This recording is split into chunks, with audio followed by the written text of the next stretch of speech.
In this pencil drawing program, I'd like to show you the ideas that I use and incorporate in my drawings to make them look three-dimensional, representational, and the qualities that give them good design and good values. Well, now we need to talk about the materials that we use for drawing. This is a variety of selection of pencils. I prefer to use office pencils, commercial pencils, rather than the professional drawing pencils. See the difference in these points. I make an effort to have as long a point as I can. I have a value scale here of the densities of graphites from dark to light and light to dark.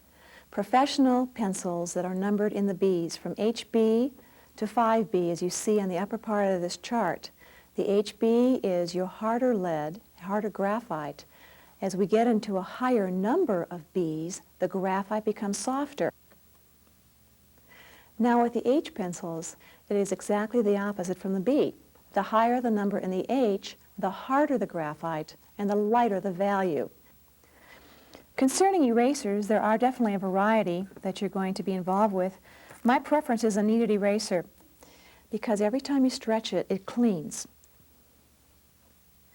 When we start talking about papers, there is a variety of surfaces, there's a variety of weight in the paper, and there's a variety in colors also. One of the things I'd really like to talk about is line and the quality of line that we use in drawing. And I'm going to demonstrate two types of line. This first line is what I call flat line, which is good for illustration, but lacks sensitivity. The second line is called accent line, and I'm going to use the same subject matter for both of them, which are these lemons. I'm using a method here called contour line. I prefer using just a fruit and a vegetable at this time because it's a very simple object, and when I'm making an illustration of a point. You can see these shapes, incidentally, are overlapping. That's our very basic way of showing dimension and perspective. Now this is what I call a flat line, and basically what we've got are some circles. Now on an accent line, now I'm going lighter, but I'm coming to an area of the lemon where the bottom half of the lemon kind of pops out, so I press down, then I lighten, and here's our fourth lemon, right down here at the bottom. Notice that automatically I press down here, and as I come around, I just lighten. And I'm moving my whole hand with the drawing. I'm getting in the shape of the lemon before I do any detail. I'm going to go back here and just show this part. This is the original drawing, and this is how most students draw, hard and heavy and flat. Look at the difference by just the sensitivity by lightening and darkening your line, called an accent line. Here I have a value scale and a graded value scale. The values are the way that we show lightness and darkness in a drawing, the way we can show three-dimension and the way we show form. There are basically three values. Here I've got four because I'm including the white of the paper. So I have white, a light, a medium, and a dark. All of these values were made with one pencil. On the graded scale, here we start going from the very lightest to the very darkest that you can go, again using one pencil. Now we'll see how these values are used in a drawing. We have here a drawing of garlic. And I'm going to talk about values, because by having lightness and darkness next to each other, this is how we create three-dimension. Also, we talked about accent line, and I do have accent line going in through here, so I'm incorporating a medium value, a light value, and dark value. Now, I'm putting a sheet of paper over the area that I've already drawn because it keeps the graphite from smearing as we have oil in our hand. And starting from the line, I work out. And at first it's very careful, going from dark to light. It stops or ceases to become an outline and begins to take on a three-dimensional form. Right now I'm making the entire clove of garlic one flat value. And in order to make this come forward, I'm going to just use my eraser again right along the edge, just to highlight that. Okay, here's the shadow that this clove is casting. I'll start dark from here, and I'm going to grade that shadow. Remember on the value scale we had graded values? Now I'm grading the value from dark to light.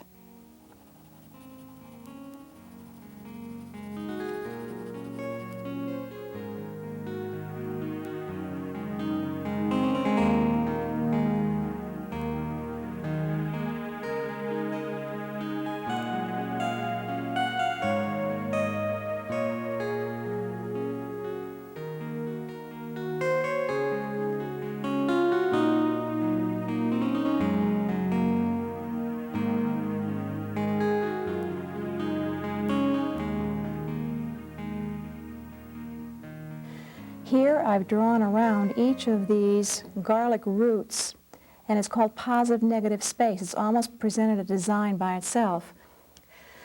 The drawing is completed and reached the objectives that I wanted to illustrate in this illustration, which are basically values. The more we can use our lights and darks, the more three-dimension we're going to have in a drawing. I'd like to talk somewhat about the methods of rendering that enhance a drawing and make it look more three-dimensional and more realistic if this is what we're choosing for a drawing. All right, with tonal, I've already started part of it, but tonal is a terrific way to illustrate a large flat area. Even though I have a pointed pencil, I'm using it, just the side of it, and bringing it out very smoothly. Next, I'd like to talk about scumble. It can be used for shading on the side of a face, it can be used for grasses. But I like to scumble, and I use my pencil, hold it like I would a writing implement, and just go for it. Next we have smudge. It's a great way of showing soft objects. And you just take a finger and just smudge what you've done, and it blends that value very nicely. Now I have kneaded eraser in with smudge. Right now I'll make a shape, and I'm going to draw a line through that with my kneaded eraser. See how that picks up? Next, I'd like to move on to a stipple. A stipple is basically a series of dots. The closer that the dots are together, the denser the value becomes. The next textural method is called hatching and cross-hatching. Hatching is just using straight lines like this. If we want to darken that hatching, we can use a method by crisscrossing it called cross-hatching. Do you see how we've already created a darker value between these two? And accent line, as you already know, is the push and the pull of the pencil, the pressuring and then the lifting. With these methods, you can apply all of them, or any which one of them will be a predominant theme within your drawing. I'm darkening the area behind this bear's foreleg because I want this leg to stand out more. So and also it's pushing the background back.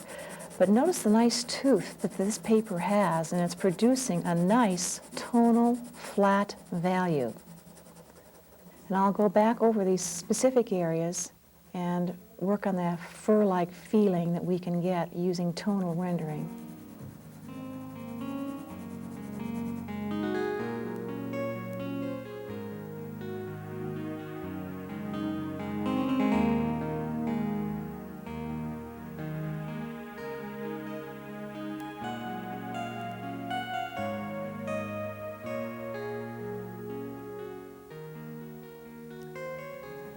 I'm going to leave this drawing in its semi-unfinished state and call it finished, because as a tonal rendering, I've got the effects that I want, the softness of the fur. I have darks behind the bear's legs here, which bring the legs forward. And as a tonal rendering, it has been a success. A good way to cover a large area in a quick amount of time is to scumble it in, and that is a very controlled scribble. In some areas, it's good for grasses. In other areas, it's good for just getting in between quickly, between areas, as I'm doing between these trees at this point. And as I go around the chimney on this building, it puts a darker value behind the chimney, which going to make it stand out. I have light values all through this background, and I'd like to repeat some of these darker values up behind here, which is going to push this background further back. So I'm going to scumble right over what I've already started, just by pressing down somewhat harder on the pencil.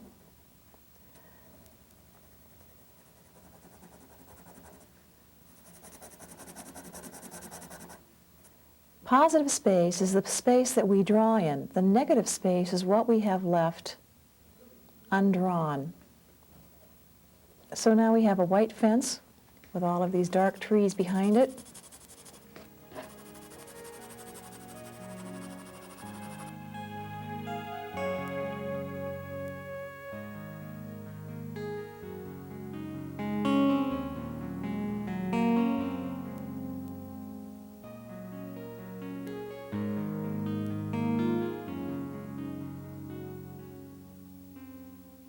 In summary, I've started out when this drawing was fairly high key.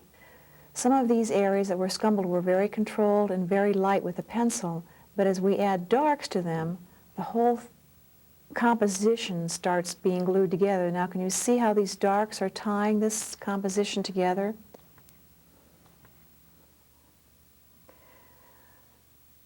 Now I'm illustrating a method of rendering called smudge. It's a method that I like to use because it's a great way of illustrating soft subject matter, as in this case it's marshmallows. And basically I'm filling in the area with a flat value. I'm using a soft pencil, and the value is not very dark, and you could see I'm not being as precise in my rendering. Then I just take my finger and smudge it, just like it says.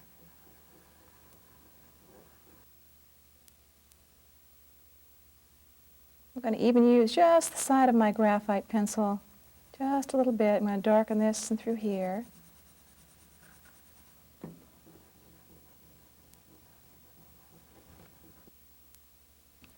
Now I'm going to take my kneaded eraser.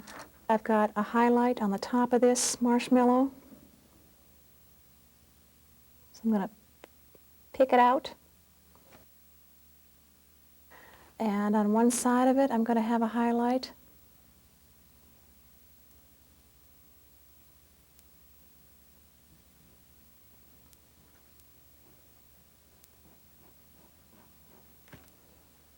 Now in the entire drawing, I do it very, very lightly. And I rendered it in a rather medium value, a soft value. And then I smudged it pretty much with just one finger. As you can see, the graphite is on the finger. Then I went in with the kneaded eraser and picked out where the light was hitting it, on the tops, on the edges, and I would knead the eraser right in the corner just to get some highlights. Then the last step I did is I went in between the areas and I darkened them right here, which really made the marshmallows more three-dimensional.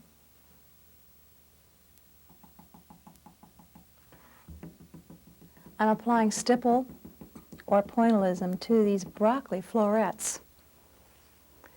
You can see how it does create a three-dimension. Where I want a darker value, I apply more stipple.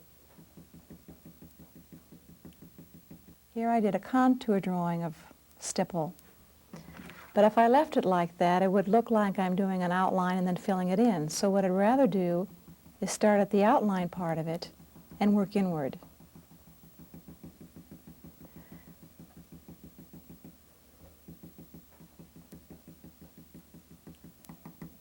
And I'll put just a few stipples right in through here, leaving a lot of the white of the paper so that it's not overdone.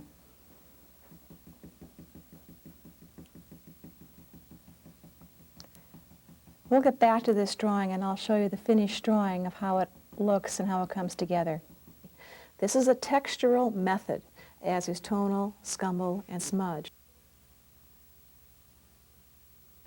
The method I'm applying right now is called hatching. And it's a method that shows a more mechanical approach to shading and to values.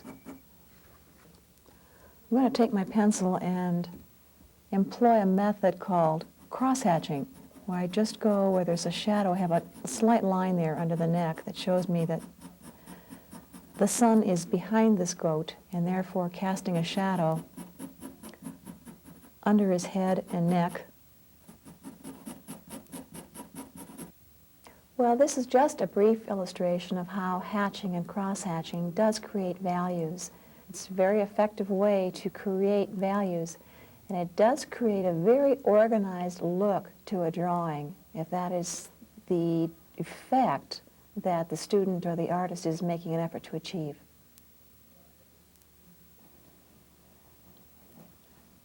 I'm using accent line right now because I want to emphasize the bark and the grain of these logs. And accent line for wood is a wonderful way to give it a very representational look. Right now that's just line, I don't have any shading in there, and I'm going to follow it through here in this second log. I've understated the logs because I wanted the focal point to the eye to come in through here, go around these logs and into the activity that's between these buildings. In this still life drawing, I have 3 Kaiser rolls sitting on a highly patterned napkin. And when we started drawing on the roll, I filled it in with a light value. And then I picked out the light values with a kneaded eraser and then went in with darker values around that. I'm using illustration board, which has a nice tooth, and I'm able to get very rich darks because of the board's surface quality.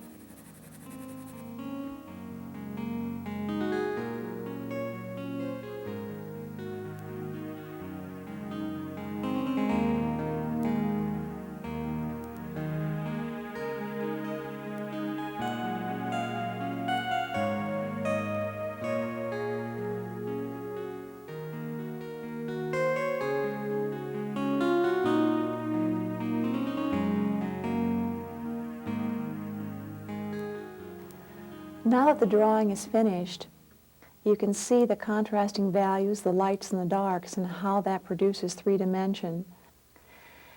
And the stipple on the poppy seeds produce a 3-dimensional dark value, and also a dark value just underneath a few of the sesame seeds, make a few of those seeds pop forward.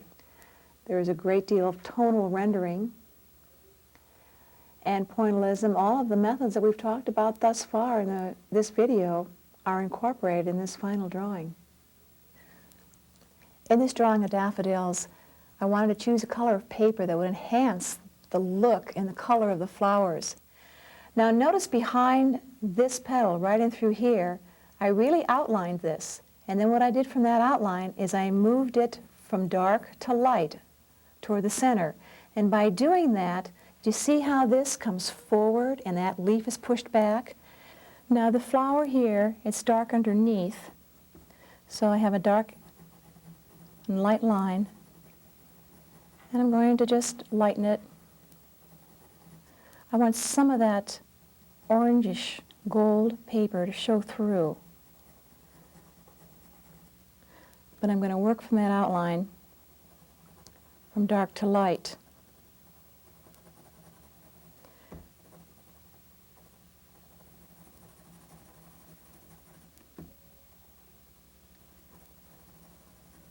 Notice that I always keep the paper under my hand. It saves a great deal of cleaning up because graphite does smear very easily. Okay, now this drawing is almost completed, but I'd like to add some white pencil on these petals and on the blossoms and make it even appear more 3-dimensional. Again, I've chosen to use a very, very sharp point on the pencils, and when using a colored pencil, I recommend you do not use an automatic pencil sharpener because it gums it up, but rather the old hand crank is the best. Let's see, I have the light coming from this side on this one petal, underneath that leaf, grade it out. Doesn't have to be solid white. Light is hitting it here.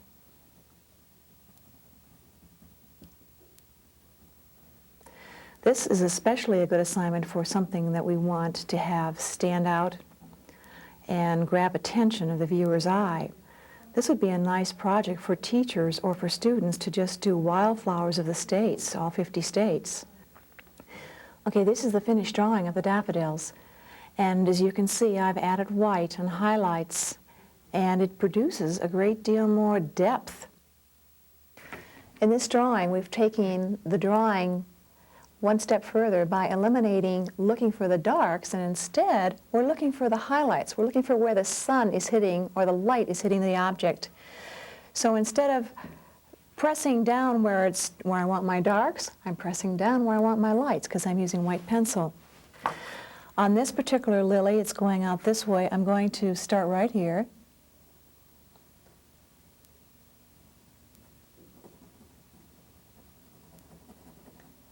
And grade, again, by pressing down, I'm going to just start pressing lighter as I get towards the edge, just as I would with a pencil, only this time where I'm pressing down, it looks like the sunlight is hitting the tip of that lily.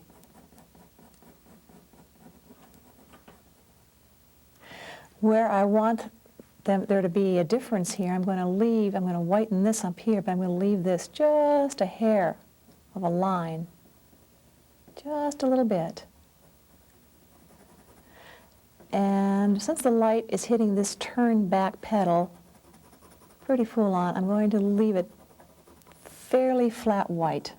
This drawing, incidentally, is a very good example of values of lights and darks.